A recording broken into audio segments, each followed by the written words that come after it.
Hi, I'm Wendy Chung, and glad to be here to talk to you about SETBP1 haploinsufficiency disorder. So I'm here representing Simon Searchlight. I'm the principal investigator of Simon Searchlight. And for those of you who don't know who we are or what we do, we're here to partner with you. Partner with you because we represent about 150 different neurogenetic conditions right now. These are all conditions that are rare and that we want to be able to move the field forward to improve lives of families affected by these conditions, and to partner with researchers who can help us get there in doing that. So with this, what we try and do is collect information from families and be a multiplier. So I think of this as you being able to donate information once, and us being able to de-identify that information, that is, make sure that no one knows who you are, and then get that to top researchers around the world who then become workers for you. They can advance the field in terms of understanding your condition better and hopefully be working towards better treatments and being able to support the community. So as we do this, as I will talk about, we also have ways of distributing not just your information, but also samples from you, again, de-identified, no one knows who you are, to be able to do the important research they need to do to come to better treatments. So let me tell you an update in terms of the information that we have for you right now about SETBP1. This is a process that we try and intersperse with ways that you get information back that can be helpful. So the first part of this, the first step, is to share your genetic test report. I'll actually show you back your data in terms of how we make sure that you're in the right club, and that you're where you're supposed to be. We then have genetic counselors who are available to speak with people, like I said, around the world. They actually speak many different languages, and we try and be inclusive, so it's not just based in the United States or not just English-based countries, but really to encompass everyone, because we know for rare conditions, we've got to stick together. As we do that, we also have things that you can do online. So ways that you can fill out questionnaires. And I'll warn you that as we do this over time. So it's not just seeing your child once, it's understanding how your child develops, how they grow up, how challenges change over different phases of the life course. Then we want to make sure that we're capturing that entire journey. As I said, with this, we also give you this information back individually, in terms of some of the surveys that are done, as well as for the community as a whole. And today's one of those examples to be able to see what's been going on for the community as a whole. As I said, some of you have given blood samples. From those blood samples, we want to hear from researchers about what they can use to do their research. And one thing we've heard from them is that they can use something called induced pluripotential stem cells from individuals in this community so that they can be able to do studies that they need to understand how the brain works differently and ultimately come up with treatments. So how do we do that? We take your blood cell, and I know it sounds like science fiction. It really almost is, except it is a reality. We take those blood cells, we make them forget they're blood cells and become what we call pluripotent. That is, they can be anything when they grow up. Researchers, when they take those pluripotent stem cells, and I'll say we at the foundation, we pay for that to be done. That costs tens of thousands of dollars, but we've committed to doing that for 5 different representatives in the community who have donated samples. And then those samples, as I said, are available to all researchers to use. That way they don't have to do that. They don't have to do this over and over. You don't have to give blood samples over and over. We can do it one time and use that for the whole community. When the researchers get those pluripotent stem cells, they can actually, wait for it, make it into brain cells. Can you believe that? They can make those, what were first blood cells, into brain cells and even what look like mini brains.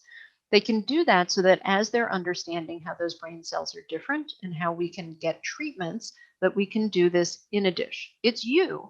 It is your cells, it's your information, but it's in a dish so that as we expose those cells to the new treatment, if there's a problem, we don't put you at risk. It's just your cells in a dish. If they happen to die, obviously nothing bad is happening to you or to your child. So with this, it becomes an incredibly powerful tool to be able to move the field forward.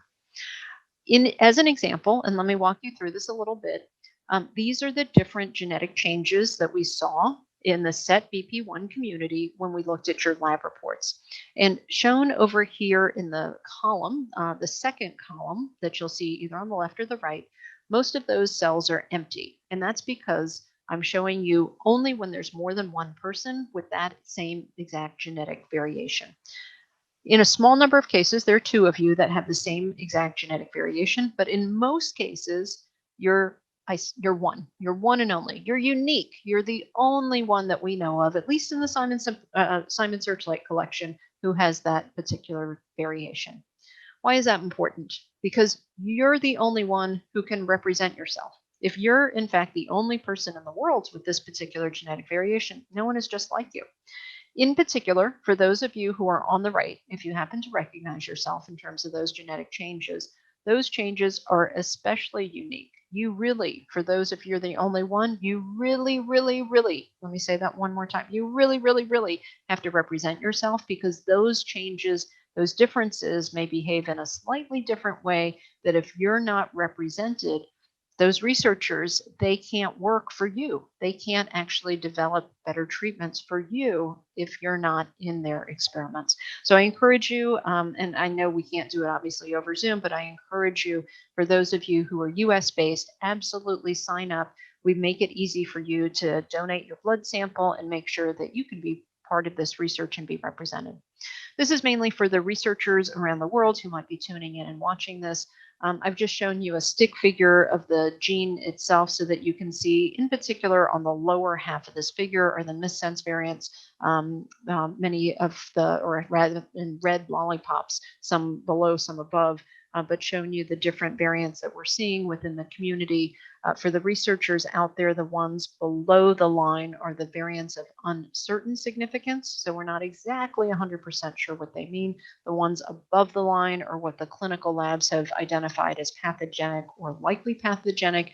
Then again, for researchers out there, certainly all of these data are available from base.safari.org if you need to go there. So back to the important information about what we found out and what it means for your daily lives for the families.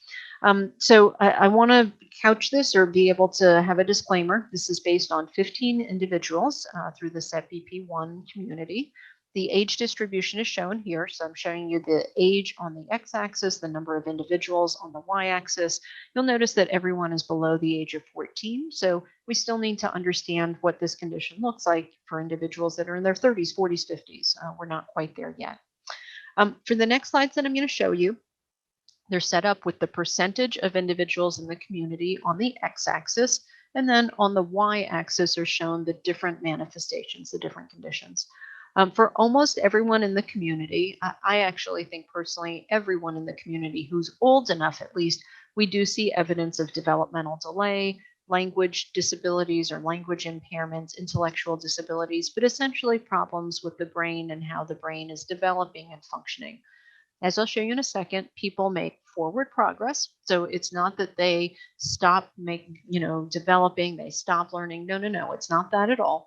Things are slower, but they do come. That they are slower, and appreciate that. It takes more time, it takes patience, takes a lot of hard work on this side of our kiddos, but things do progress.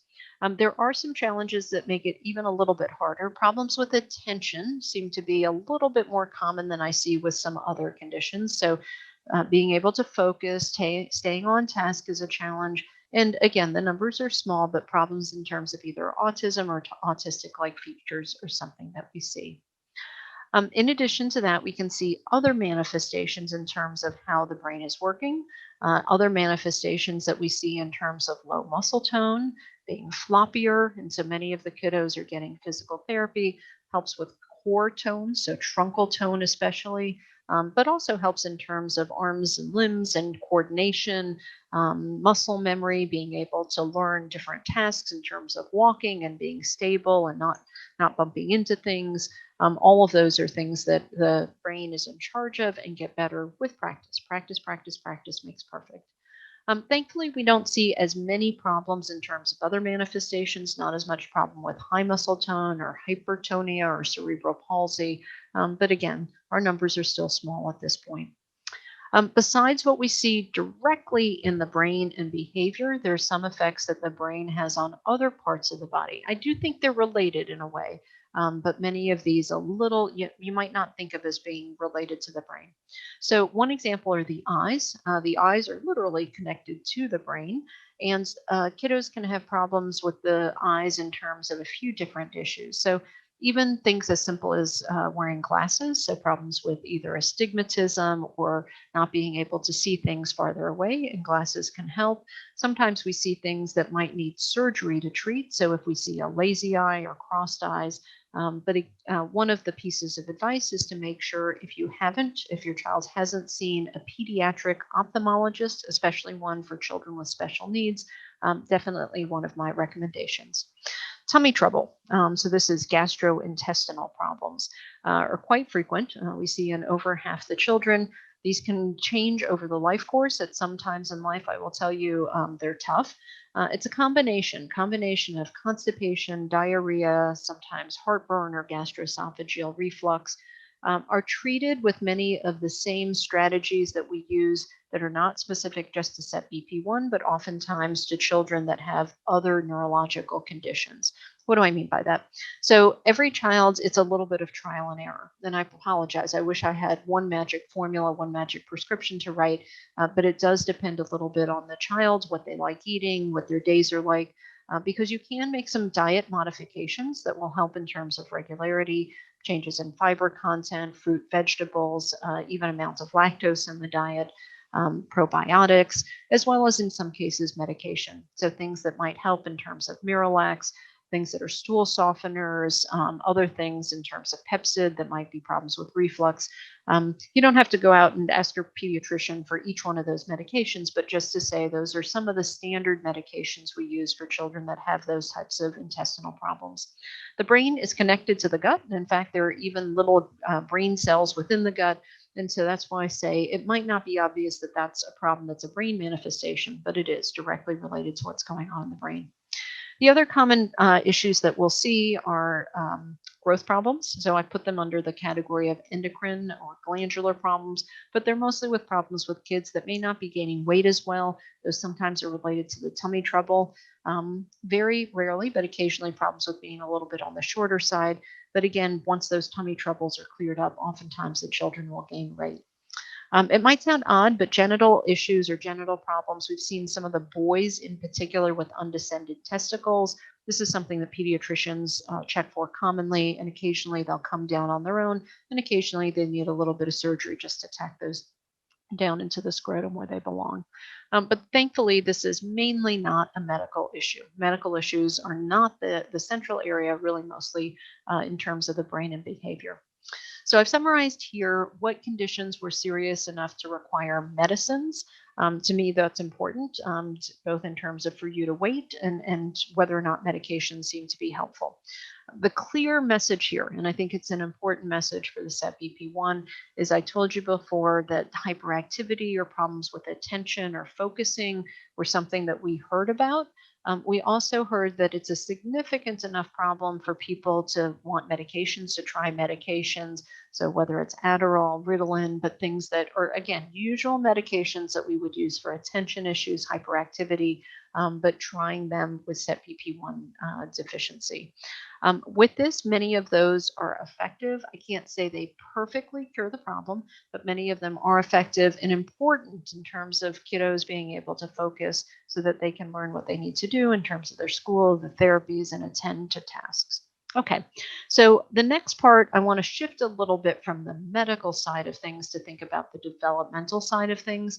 And I frequently get the question of what can I expect? When can I expect my child to be able to do X, Y, or Z? What does the future hold? When am I pushing too hard? When am I not pushing hard enough in terms of therapy? So I wanted to give you some idea of what to expect. So again, to orient you to these slides, because there'll be similar graphs for the next few, we've got age on the x-axis on the bottom here. That's actual chronological age. And then we've got on the y-axis what I call age equivalence, or how the child is behaving like a 2-year-old or 5-year-old or 10-year-old. So in all cases, the children's chronological age is always greater than the age equivalent because they're behind. But the point is that I want to show you is that there's always a positive slope. Every one of the slides I'm going to show you, they're gaining skills. They're growing up, so to speak, developmentally. And it's growing up slower than their actual chronological age, but they are growing up. So these data come from the Vineland Adaptive Behavioral Scale. It's one of the things, again, that you've done with us. It's based on 11 individuals. So again, limitations. I wish we had 1,100 individuals, but we've got 11 so far. I will say that for those of you who are registered on Simon Searchlight, you can still go back in and do this. So you haven't lost your window, your only opportunity. You can go back and contribute. And to be able to see that what I've shown you here with the dashed lines are some very concrete things that the children are learning to do as they grow up. So using single words, first utterances, first words, then getting more complex in terms of being able to ask simple questions, to even more complex in their language in terms of being able to tell a story. So again, it takes time, but it is coming in. Other skills that we ask about are skills towards independence, being able to do things on their own, being able to practically do things to around the house, for instance, to help themselves. So whether it be eating with a fork and spoon, whether it be learning how to get undressed or helping to get dressed, or even eventually showering, bathing, but self-care skills, again, making nice forward progress. Takes time, but making progress. I'm also thinking about, importantly, how do people get along with others? How do they interact with others? And in terms of their social skills, how are they advancing? And again, nice forward progress, being able to imitate gestures, being able to help out, pitch in with something in the kitchen, pitch in with something in terms of picking up, or things like play dates with other friends, other peers. Sometimes their friends might be a little bit older, a little bit younger, but again, interaction socially with others. And then finally, being able to move your body in space and doing this in a coordinated way, being able to do it safely. Again, nice progress going forward, walking independently, jumping and hopping, and even to the point of catching a ball. So again, takes time, but be patient. Some of these things are coming in. The last parts I wanted to wrap up with were another instrument that people responded on, something called the Child's Behavior Checklist. This is for us a way of being able to tell if there are particular behavioral issues. And the main take home message is, again, hyperactivity, attention, the main concern. So again, you've heard it 3 times now. Other things, not so concerning. So there's a line here showing mild concerns, and you'll see that the only thing that passes the mild concern line are the problems with attention. Otherwise, when it comes to anxiety in particular, or aggression or oppositional behavior, not yet in the point for this community, based on how many we know of significant concerns. Now, limitation, I've said this before, this is based on 6 kiddos. So within this, I do want to just, again, emphasize it's small numbers, but we do have the opportunity to put our information together to be represented to see if this holds up as we get more individuals. So let me paint a picture for you about children who are age 6 to 18 who responded to that child behavior checklist. They do have trouble. They do have trouble in terms of the speech isn't completely clear. They may not be able to get all their words out.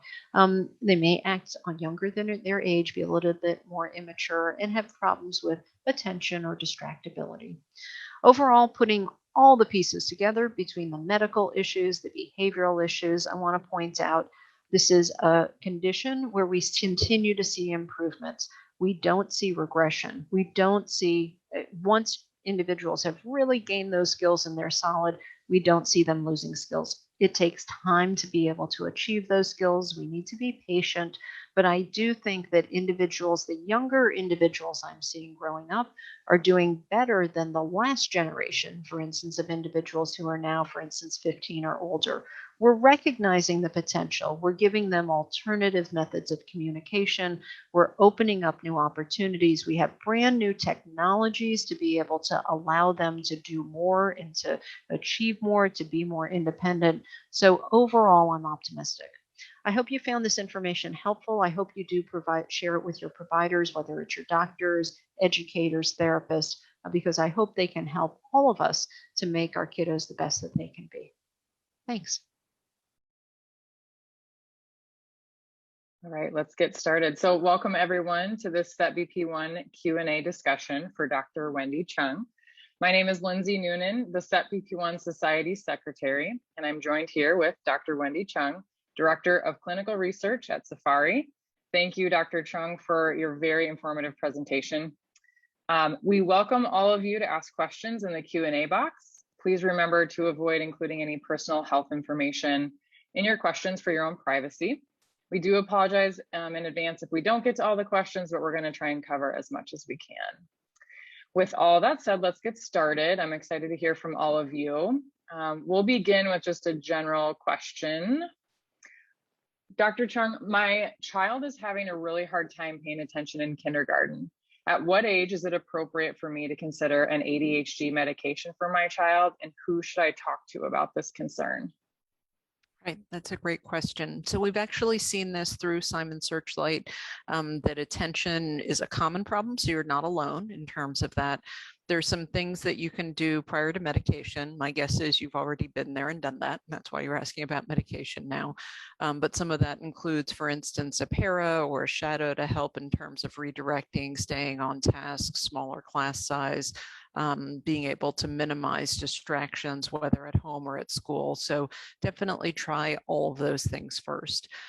When you do feel like medication is necessary, I do want to say don't be afraid of the medication. If you do try medication and it doesn't work, you can always stop it. It doesn't have long-lasting effects. It's reversible. And so don't be afraid to try something. And I can't guarantee it'll work, but don't be afraid to try. Different doctors, will handle ADHD medication, and it depends on your particular location. Some pediatricians are quite familiar with it, so even a general pediatrician will feel comfortable prescribing the medication. Oftentimes we'll do an EKG beforehand. Those are just the stickies on the chest just to make sure everything's okay. Doesn't hurt, it's not expensive, but just realize that we do that to make sure that it's going to be safe to use the medication. And there are a few different medications to use for ADHD. And so if you try one and it's not working, it's possible the doctor will switch and try another one. Some other types of doctors to go to, though not all pediatricians feel comfortable with that. And so it is not something a psychologist can prescribe. And I know it's kind of confusing what a psychologist is, but they're not an MD physician doctor, so they can't write a prescription for something. On the other hand, a child neurologist, a child psychiatrist, or a developmental pediatrician. Any of those three are the common types of doctors that will prescribe the medication, in addition, as I said, to a general pediatrician. What I would do if you're going to try the medication is do give it the old college try, so to speak. So what I mean by that is do try it at least for 4 weeks yourself, and or if your child's in school, in terms of monitoring how effective it is. I usually keep a diary or even a chart, just a table to kind of fill in day to day what it is that you're noting are problems with attention. And then you can do a 5-point scale, A, B, C, D, F, however you want to do it. But just get some sense of whether or not you think it's having an impact on a day-to-day basis, because it won't necessarily be the same thing every day. Sometimes you're off a day, sometimes you're having a good day or a bad day. But whether it's, someone at school, the teacher at school, a shadow at school, and then what you're doing at home, but do it for about a month to see if it's working before giving up. So hope that helps. That's great advice. Yes. We have another question from the queue here. Can you elaborate on the difference between a child having autistic behaviors and autism? Yep. So there's an official, what we call DSM diagnosis for autism. So as doctors, as we're trying to decide who makes a diagnosis, there's some issues in terms of sort of resistance to change and need for sameness, feeling more comfortable with that. Sometimes repetitive behavior, so whether it's hand flapping or head banging, or there's some things that we usually see, and then social interaction, sort of how you do in terms of eye contact and trying to interact with other people as opposed to withdrawing and staying to yourself. And so looking at those things, we have a checklist of things, and whether or not you make the diagnosis in a formal sense, we have a really rigorous evaluation, something called the ADOS. That's a standardized way of doing and evaluating the same person in the same way by a tester and evaluator who's reliable. And that's the most sort of rigorous way to see if someone has autism, if they meet those criteria. On the other hand, there are some individuals who might have autistic features. So I'll give you an example, which is that sometimes I find that some of my patients are very friendly. They're very warm, they're very loving, they're very open, but they do have the issues in terms of the need for consistency, the need for sameness, being sort of resistant to change and getting quite anxious. In fact, if we change the schedule or something unexpected comes up. So in that particular case, for me personally, I think because they're socially engaging, interacting, I don't necessarily think they have autism in terms of having the official diagnosis, but some of that need for sameness, I would say, is an autistic feature. I'll also say from a very practical point of view that sometimes in our schools, in our school services, having an official diagnosis of autism, like an official diagnosis of autism rather than autistic traits or autistic behaviors, sort of gets you access to different services, whether it's ABA therapy or different levels of educational services. And so there are certain families, I understand exactly why, that are really going not just for autistic features or autistic traits, but really trying to get that official autism diagnosis to qualify for certain services. Okay, great, thank you. We have another one from the chat here. I see we do not have children in Searchlight who are older than their teens, but are you able to give any prognosis for young adults? Do you ever see regression? Yeah. So I know you've heard this from me and multiple others. I know there are adults out there, as Haley was saying at the introduction, I know there are even way older adults out there, so they're there. We don't have as many of them represented either in Simon Searchlight or some of the other studies, but it is a little hard for me to extrapolate or to be able to say for sure what's going to happen. So I'll give you an example. So far from everything that we've seen in Simon Searchlight and from patients that I've specifically seen, I'm not seeing regression. I'm not seeing kiddos go downhill. I'm not seeing when they hit their 13th birthday or something, everything falls apart. So I'm not seeing that. And as a general rule, a general sort of what I know about this condition, I don't see it biologically as a condition that's progressive or regressive or degenerative or however you want to think about that. So it's not like Alzheimer's in that way where, you just kind of lose brain power over time. Now, on the other hand, what you do tend to notice, I know I notice and you notice as parents as well, is the gap between your kids and other kids that are the same age. So, a 13-year-old in your local school versus your child, that gap gets bigger over time. And so it feels like they're not really losing skills, but that, like I said, that delta or that difference feels bigger over time. And that is true. We are certainly seeing that.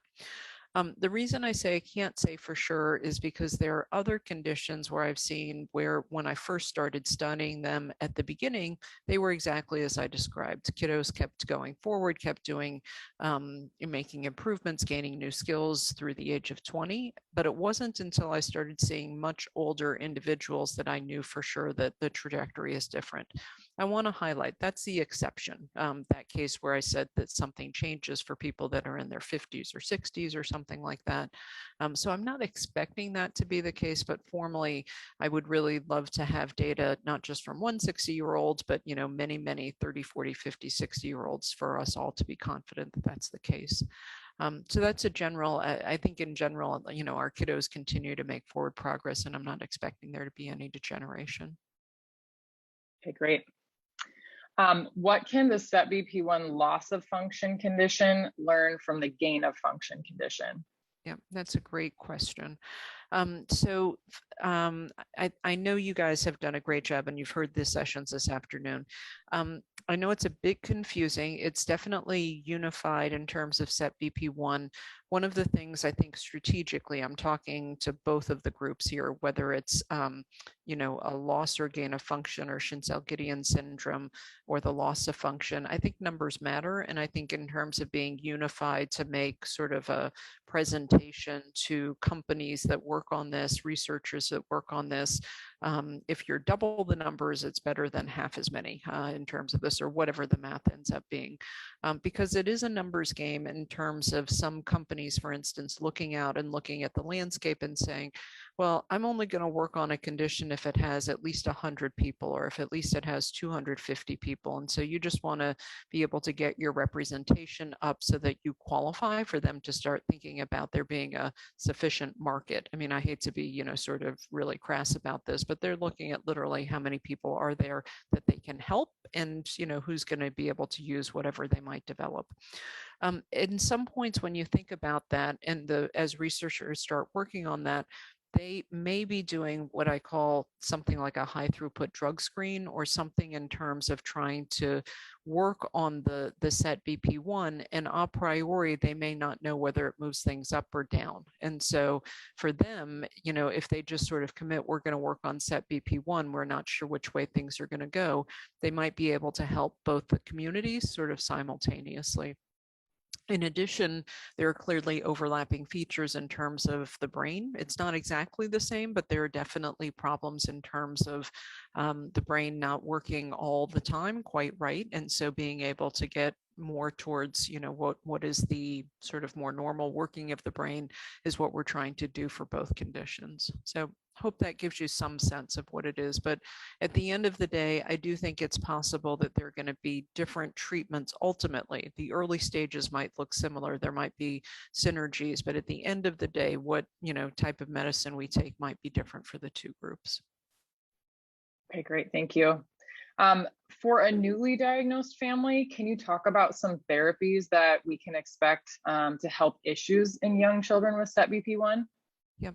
So I think the therapies for me fall into kind of three camps. One of them are the therapies that you're doing with the educational strategies. So physical therapy, occupational therapy, speech therapy, special education, ABA, all of those. Those are tried and true, and especially for newly diagnosed and young children, especially, as much as you can stand doing, definitely do.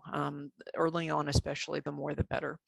The next thing we already talked a little bit about with ADHD, but as an example, there are medications that are already FDA approved, as well as hopefully there will be new ones developed in the future. But these are like literally either liquid or pills you can take, but something that's pretty straightforward in terms of a medication, probably to treat what I would call symptoms. So whether it's problems with attention, whether it's problems with epilepsy, whether it's problems in terms of autistic-like features, but things that are specifically for that. On the horizon, but not here yet, are going to be things that are what I'd call more molecularly based treatments. So these are things that are going to try and, I call it, turn up the volume. So either increase the amount of SETBP1, decrease the amount of SETBP1. So depending on which way you need to go, but turning the volume knob. And that could be something that is what I'll call a molecular treatment. Could be that it's a pill, could be that it's liquid, could also be that it's something like a shot. It could be something that's an infusion in some way that we need to get directly to the brain. So I'm not going to necessarily prognosticate what the next 5 or 10 years might look like for exactly that, but it will be likely specific to SETBP1. So unlike an ADHD medication that could be used for anyone, regardless of what your genetic condition is, this third class, I think, are going to be very narrowly focused on SETBP1 or perhaps 1 or 2 related conditions, but it's going to be very narrow towards that. That's so exciting. Here's another really good question. So how much money is realistically needed to get our research to move forward faster? Yeah, that's a great question. And I'm going to say that I don't know the exact number, but I think you need to be strategic. So as the group was saying, and you guys have done a great job in terms of fundraising, just especially for anyone who's a newbie out there. You guys have, like I said, between the $1 million bike ride and being able to find the researchers, not just raising money, but making sure it goes to the right studies that are critical.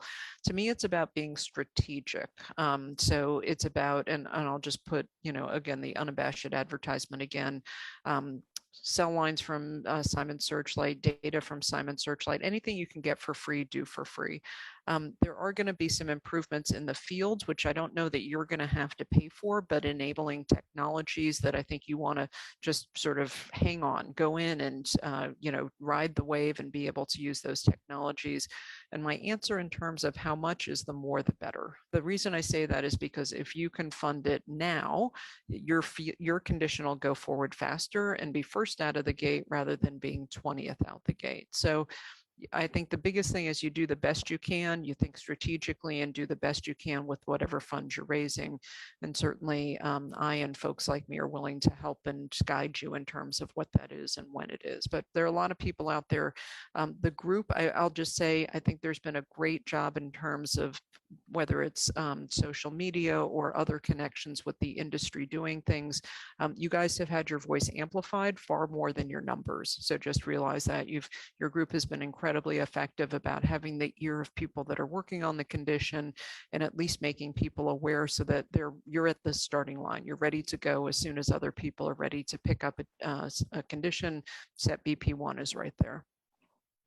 Perfect. Well, thank you everyone for joining this Q&A session and for joining our SETBP1 Family Conference. We hope that you all learned some valuable information from our speakers, including Dr. Wendy Chung.